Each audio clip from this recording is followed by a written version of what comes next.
ఓం శ్రీ భద్రకాళి జ్యోతిష్యాలయం. వ్యాపారం, చదువు, ఉద్యోగం, పిల్లల్లో జ్ఞాపక శక్తి, రాజకీయం, ప్రేమ, పెళ్లి, సంతానం, భార్యాభర్తల మధ్య గొడవలు, కుటుంబ సమస్యలు, అనారోగ్య సమస్యలు, ప్రమోషన్, విదేశీ ప్రయాణం, లక్ష్మీ శాంతి, మనశ్శాంతి, భూ వివాదాలు, నరదృష్టి, నాగదోషం, చెడు దోషాలకు యంత్రాలు ఇవ్వబడును మరియు ఏ ఇతర సమస్యలకైనా పరిష్కారం చూపబడును. ముఖం చూసి జ్యోతిష్యం చెప్పబడును. వనమూలికల వైద్యం చేయబడును. గురూజీ కె శివరామరాజు గారు. Cell number 9010940499. ఓం శ్రీమాత్రే నమః. ఛానల్లోకి స్వాగతం అండి. జూలై 17 తొలి ఏకాదశి తర్వాత నుంచి మీనరాశి వారి జీవితంలో ఊహించని 4 సంఘటనలు జరగబోతున్నాయి. ఇవి వీరి జీవితాన్ని ఒక కొత్త మలుపు తిప్పబోతున్నాయి. అంతేకాకుండా ఎంతో కాలంగా నెరవేరని 2 కోరికలు ఈ తొలి ఏకాదశి తర్వాత ఈ రాశి వారికి తప్పక నెరవేరుతాయి అని చెప్పడంలో ఎటువంటి సందేహం లేదు. అయితే ఈ తొలి ఏకాదశి తర్వాత ఈ రాశి వారి జీవితంలో జరగబోయే ఆ 4 సంఘటనలు ఏమిటి, అలాగే వీరికి తీరబోయే ఆ 2 కోరికలు ఏమిటి, ఈ సమయంలో మరిన్ని శుభ ఫలితాలను పొందడం కోసం ఈ రాశి వారు చేయవలసిన దేవతారాధనతో పాటుగా పాటించవలసిన పరిహారాల గురించి ఈ వీడియోలో తెలుసుకుందాం. అంతకంటే ముందు మీరు ఇంకా మన ఛానల్ని సబ్స్క్రైబ్ చేసుకోకపోతే వెంటనే సబ్స్క్రైబ్ చేసుకుని పక్కనే ఉన్న బెల్ ఐకాన్ క్లిక్ చేసి ఆల్ సెలెక్ట్ చేసుకోండి. మేము ఇలాంటి వీడియోస్ అప్లోడ్ చేసిన వెంటనే మీకు నోటిఫికేషన్ అందుతుంది. మీనరాశి వారి లక్షణాలు చూసుకున్నట్లయితే వీరు పొడవైన బలిష్టమైన శరీరం, గుండ్రని ముఖం, చక్కని ముఖవచ్చస్సు, సుందరమైన స్వరూపం, ఎప్పుడూ సంతోషంతో ఉంటూ కనిపిస్తారు. వీరికి జ్ఞాపక శక్తి అధికంగా ఉంటుంది. కార్యదీక్ష, కార్యదక్షత కూడా ఉంటుంది. మంచి చెడు ఆలోచించిన తర్వాతనే కార్యసాధన చేస్తారు. ఈ రాశి వారికి అతీంద్రియ విద్యలపై ఆసక్తి ఎక్కువగా ఉంటుంది. వీరు చేసే పనులు మనస్ఫూర్తిగా చేస్తారు. ఏ విధమైన ఆశింపు లేకుండా పనులు పూర్తి చేస్తారు. వీరు ఎలాంటి ఆలోచనలు ఆలోచిస్తున్నారో ఎవరికీ తెలియవు. తమ వ్యక్తిగత విషయాల గురించి ఎదుటి వారితో షేర్ చేసుకోవడం ఈ రాశి వారికి అంతగా నచ్చదు. ఈ రాశి స్త్రీల గురించి చూసుకున్నట్లయితే వీరు చూడ్డానికి ఎంతో అందమైన ముఖారవిందం కలిగి ఉంటారు. ఎదుటి వారిని ఇట్టే ఆకర్షించే అందచందాలు వీరి సొంతం. తమ సౌందర్యాన్ని రెట్టింపు చేసుకోవడానికి అనుక్షణం తపిస్తూ ఉంటారు.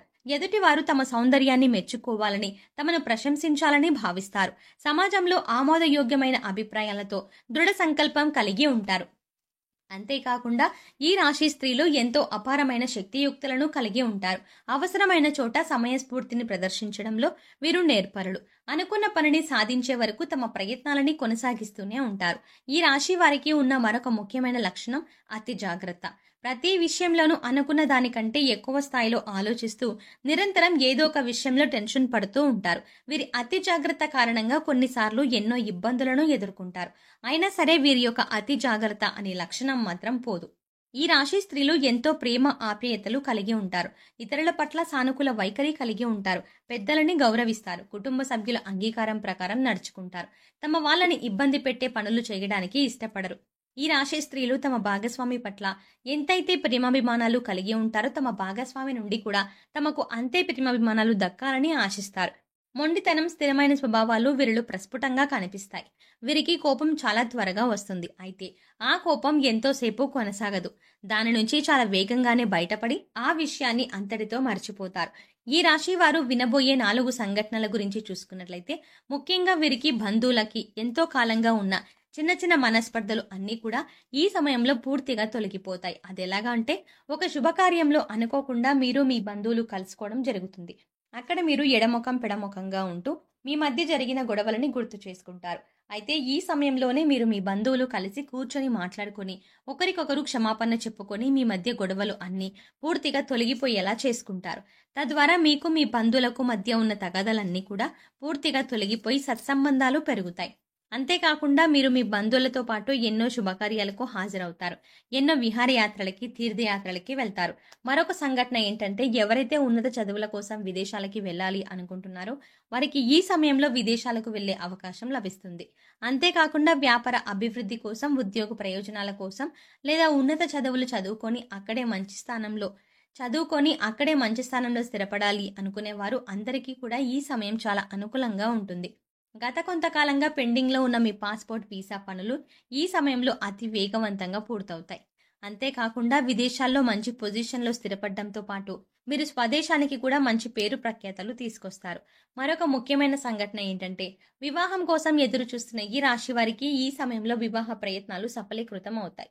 ఎంతో కాలంగా ఎన్ని ప్రయత్నాలు చేస్తున్నప్పటికీ వివాహం జరక్క ఇబ్బంది పెడుతున్న వారికి, అలాగే పీటల మీద వరకు వచ్చిన పెళ్లిని ఆగిపోయిన ఈ రాశి వారికి మీరు కోరుకున్న వ్యక్తిని, మీరు నచ్చినట్టుగా అన్ని గుణాలున్న వ్యక్తిని వివాహం చేసుకునే అవకాశం లభిస్తుంది. అలాగే ఎవరైతే తమ ప్రేమ వ్యవహారాలను ఇంట్లో చెప్పి కుటుంబ సభ్యులు అందరి అంగీకారంతో వివాహం చేసుకోవడం కోసం ఎంతో కాలంగా వేచి ఉన్నారు, వారికి ఈ సమయం అనుకూలంగా ఉంది.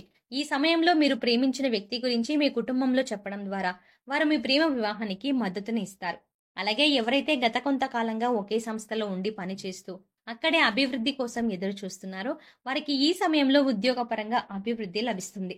అంటే ప్రమోషన్ కోసం ఎదురు చూస్తున్న వారికి ప్రమోషన్ లభిస్తుంది.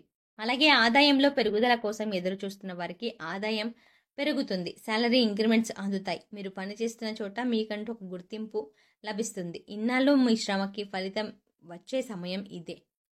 అయితే ఈ సమయంలో ఈ రాశి వారికి తీరబోయే 2 కోరికలు ఏమిటంటే, ఒకటి సొంతింటి కల.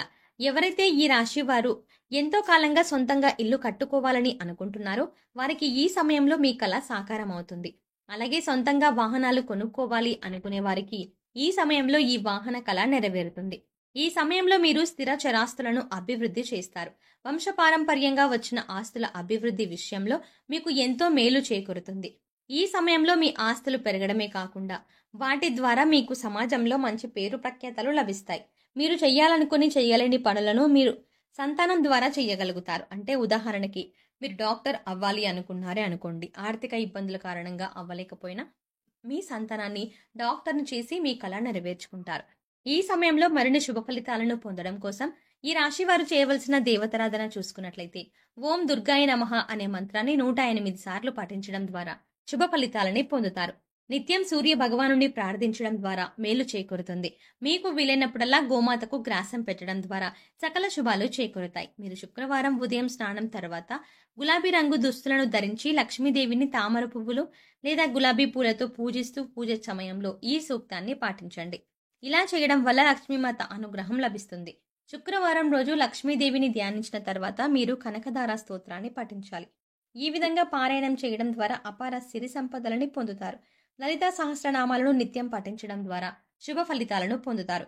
ఈ సమయంలో మరిన్ని శుభ ఫలితాలను పొందడం కోసం ఈ రాశి వారు చేయవలసిన పరిహారాలు చూసుకున్నట్లయితే ప్రతిరోజు రావి చెట్టు దగ్గర నువ్వుల నూనె లేదా ఆవు నూనెతో దీపారాధన చేసి కొంత పంచదార చెట్టు వేర్లలో పోసి నిదానంగా 11 ప్రదక్షిణలు ఓం నమో భగవతే వాసుదేవాయ అని స్మరిస్తూ చేయండి. ఈ విధంగా చేయడం వల్ల చాలా వరకు కష్టాల నుంచి బయటపడతారు. సమస్త దోషాలను నివారించే తల్లి గోమాత వారంలో మీకు వీలైనన్ని సార్లు గోవుకు మీకు తోచిన గ్రాసం పెట్టి 3 ప్రదక్షిణలు చేయండి. అద్భుతమైన ఫలితాలు కనబడతాయి. అంతేకాకుండా మంగళవారం నాడు రావి చెట్టుకు 108 సార్లు ప్రదక్షిణలు చేయడం ద్వారా ఆర్థికపరమైన లాభాలని గడిస్తారు. పక్షులకు ధాన్యం గింజలను ఆహారంగా వేయడం ద్వారా మంచి చేకూరుతుంది. సో చూసారు కదండి, జూలై 17 తొలి ఏకాదశి తర్వాత ఈ రాశి వారి జీవితంలో జరగబోయే ఆ 4 సంఘటనలు ఏమిటి, అలాగే వీరికి తీరబోయే ఆ 2 కోరికలు ఏమిటి, ఈ సమయంలో మరిన్ని శుభ ఫలితాలను పొందడం కోసం ఈ రాశి వారు చేయవలసిన దేవతారాధనతో పాటుగా పాటించవలసిన పరిహారాల గురించి ఈ వీడియోలో వివరంగా తెలుసుకున్నాం కదా.